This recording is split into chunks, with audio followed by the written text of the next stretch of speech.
Good evening. आज के lecture में हम लोग देखने वाले हैं experimental verification of Ohm's law. Ohm's law का प्रायोगिक सत्यापन। ओम नामक साइंटिस्ट ने अब बताया कि प्रयोगशाला में किस तरह से हम लोग ओम्स लॉ को सेटिस्फाइड करेंगे। ठीक है। ओम का पूरा नाम था जॉर्ज साइमन ओम। उसने ये लॉ 1826 में बताया था। तो सबसे पहले ओम क्या बताता है कि नियत ताप पर किसी चालक से होकर प्रवाहित होने वाला विद्युत धारा चालक के सिरों के बीच के विभवांतर के समानुपाती होती है। नियत ताप पर किसी चालक से होकर प्रवाहित होने वाले विद्युत धारा चालक के सिरों के बीच के विभवांतर के समानुपाती होते हैं। Eight the constant temperature electric current passing through a conductor is directly proportional to the potential difference between any two points of the conductor। चलिए देखते हैं ओम्स लॉ को लैब में जाकर के जो हम देखेंगे इस तरह से। उसके लिए क्या क्या सामग्रियाँ चाहिए होगी आपको।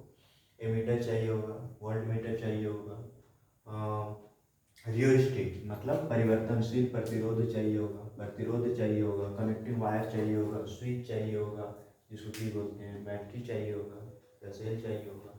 ठीक है। अब है हम लैब में गए, ये सारे सामान ले आए। ठीक है, वहाँ पे इकट्ठा किए। अब क्या करना है? तो सबसे पहले पड़ताल क्या होगा, चलिए देखते हैं। तो आपको ये जानना होगा कि एमीटर कम से कम चाहिए, जिसको हम लोग ए से डिनोट करते हैं। एमीटर करंट मेजरमेंट देती है। वोल्टमीटर चाहिए होगा, वोल्टमीटर चाहिए होगा जिसको हम लोग बी से लिखते हैं। उसके बाद आर एच क्या है यहाँ पे, रियोस्टेट।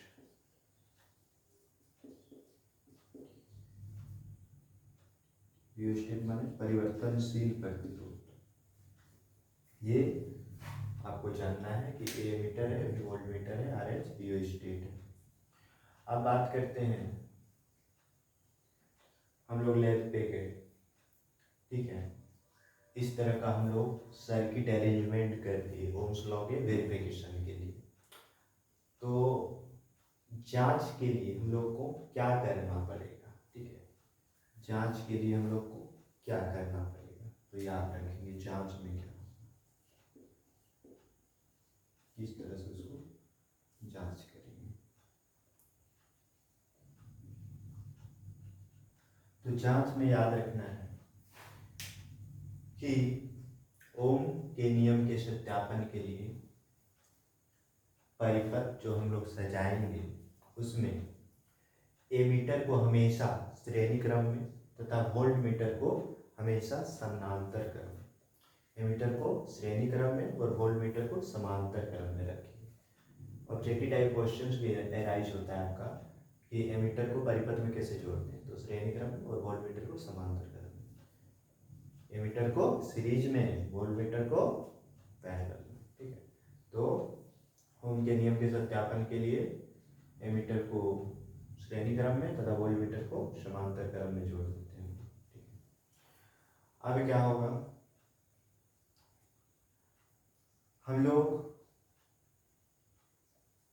एमीटर और वोल्टमीटर का पठन लेंगे, रीडिंग लेंगे कि एमीटर में क्या है रीडिंग, वोल्टमीटर में क्या है रीडिंग।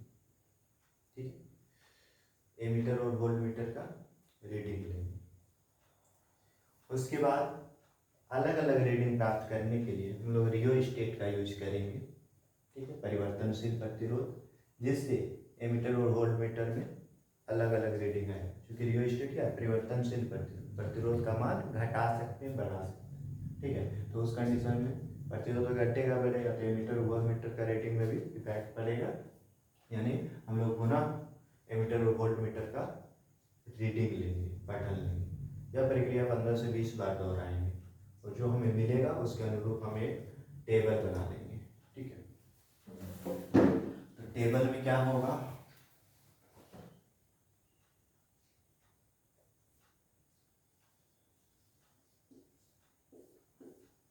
टेबल में क्या होगा आपका, तो एक तरफ लिख दो सीरियल नंबर होगा, उसके बाद एक तरफ होगा वोल्ट मीटर रीडिंग,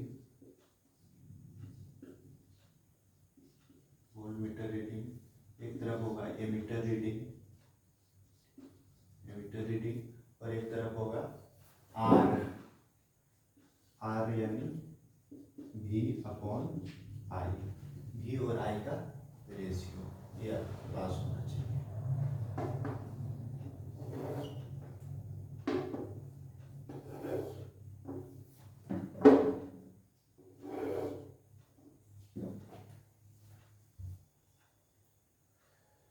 अब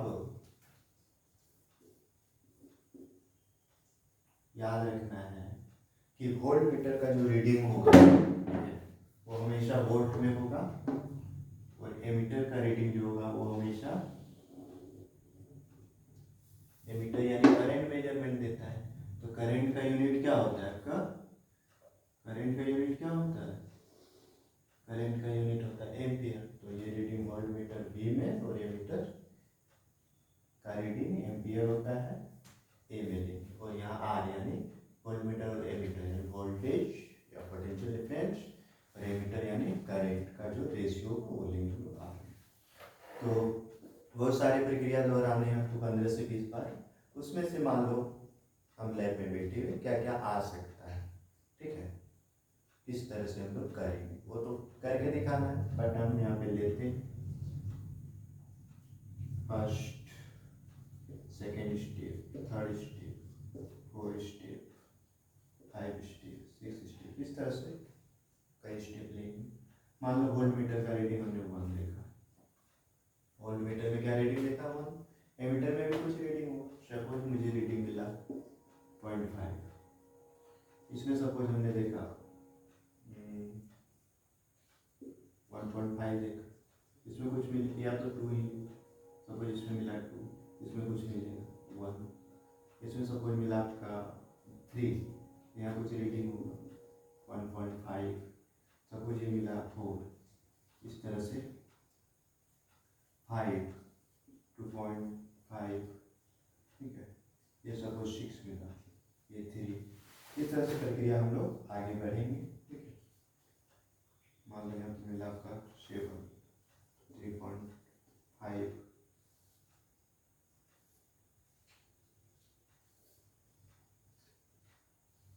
ठीक है।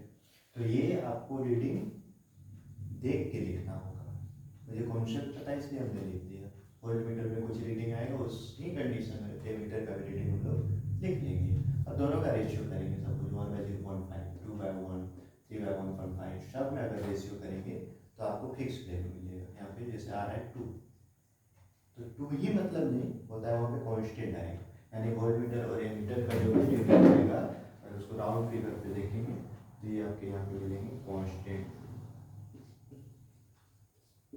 कॉन्स्टेंट आएगी, ठीक है। इस तरह से यहाँ पे 2 2 2 2 आ रहा है, ये आपका क्या है, एक तरह का कॉन्स्टेंट आया, समान आया, तो वोल्ट मीटर एमीटर का रीडिंग वहाँ पे भी आपका क्या आएगा, कॉन्स्टेंट आएगा, समान आएगा।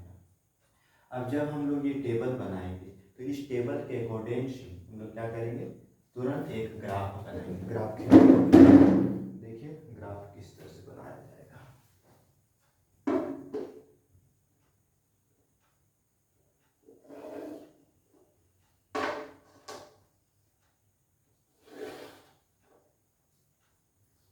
ग्राफ किसके किसके बीच खींचना है, voltmeter reading ammeter reading, ये एक्स एक्सिस हो गया आपके, ये वाई एक्सिस, पॉइंट ये ले लीजिए, एक तरफ आप ये ले लीजिए एमीटर का रीडिंग ले लीजिए, करंट ले लीजिए, करंट एम्पियर में, और एक तरफ से पोटेंशियल डिफरेंस ले लीजिए, ठीक है, ये हो गया आपके पोटेंशियल डिफरेंस,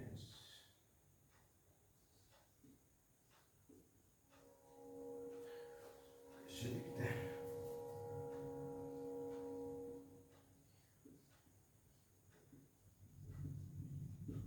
पोटेंशियल डिफरेंस,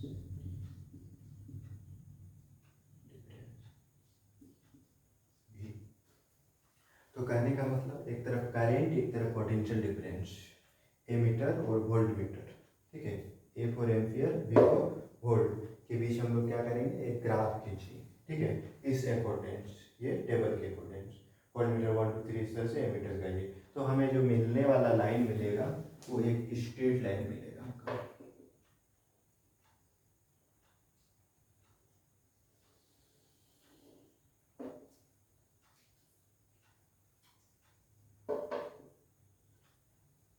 क्या मिलेगा हमें? एक स्ट्रेट लाइन। तो ये स्ट्रेट लाइन क्या बताता है? जब हम लोग एक एक्स एक्सिस में करंट, वाई एक्सिस में वोल्टेज लेकर के अगर ग्राफ खींचे तो ग्राफ मिला एक स्ट्रेट लाइन। ये स्ट्रेट लाइन आपका क्या बताया कि वोल्टेज और करंट डायरेक्टली क्या होते हैं? समानुपाती होते हैं। सपोज देखते हैं कि वोल्टमीटर 1 था, यहाँ पे 1 था, करंट यहाँ 0.5 लिखते हैं। अगर यहाँ पे वोल्टमीटर 2 था तो करंट 1 मिला, वोल्टमीटर 3 था, ठीक है, करंट 1.5 मिला। इस तरह से सारे पॉइंट जो मिलेंगे ये सारे डॉटेड लाइन को मिलाएंगे तो हमें एक स्ट्रेट लाइन मिलेगा। कहने का मतलब हो गया कि अगर ये ग्राफ हम लोग ढंग से देखें तो पता चल रहा है कि V और करंट यानी I में क्या रिलेशन है। V फॉर वोल्टेज या पोटेंशियल डिफरेंस एंड करंट को एम्पीयर में लिखते हैं तो I लिख सकते हैं, में क्या रिलेशन है कि बोलता है ये एक दूसरे का जस्ट समानुपाती होता है। I लिख लीजिए करंट को, जो कि I से डिनोट करते हैं। तो जब हम लोग एक्स एक्स में करंट, वाई एक्स में वोल्टेज लेकर के ग्राफ खींचेंगे तो एक सरल रेखा मिलेगी। तो इसके अनुसार क्या कंक्लूजन आता है, तो क्या कंक्लूजन निकालेंगे आइए देखते हैं। इससे पता चला कि पोटेंशियल डिफरेंस जो होगा, पोटेंशियल डिफरेंस जो होगा डायरेक्टली प्रोपोर्शनल होगा करंट का। पोटेंशियल डिफरेंस को हम लोग V से लिखते हैं, it directly proportional to the I, या तो V इक्वल टू ये साइन हटेगा R, ठीक है, जहाँ पे R एक क्या है? कांस्टेंट है। यहाँ पे R एक क्या है? कांस्टेंट है, जिसको हम लोग बोलते हैं रेसिस्टेंस बोलते हैं, ठीक है। तो ये था Ohm's law V equal to IR, where R is a constant which is called resistance of a conductor.